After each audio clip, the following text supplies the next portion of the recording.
After a disaster on such a scale occurred, member states had neither the financial resources nor the expertise to lead a proper investigation.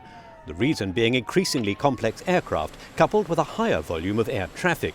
The European Union is proposing to create a network of authorities responsible for civil aviation inquiries. The aim of this is to strengthen cooperation and the exchange of information.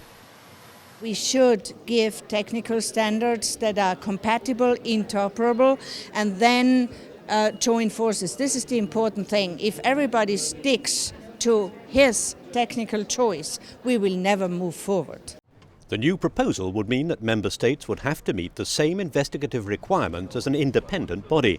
The aim is to prevent accidents, but not to determine fault or responsibility. The text talks about a European database of security recommendations. It also mentions a more prominent role for the European Aviation Safety Agency, in particular the right to access the flight data recorder. It recognises that the job of an investigator is to find out and inform and enhance safety. It's not the job to apportion blame. The proposition sets out an assistance plan for victims. Air companies must produce a passenger list within the hour of an accident.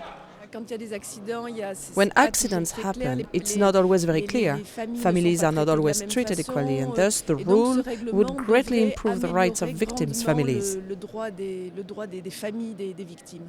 Before being adopted, this rule must first be approved by both MEPs and the Council of the European Union.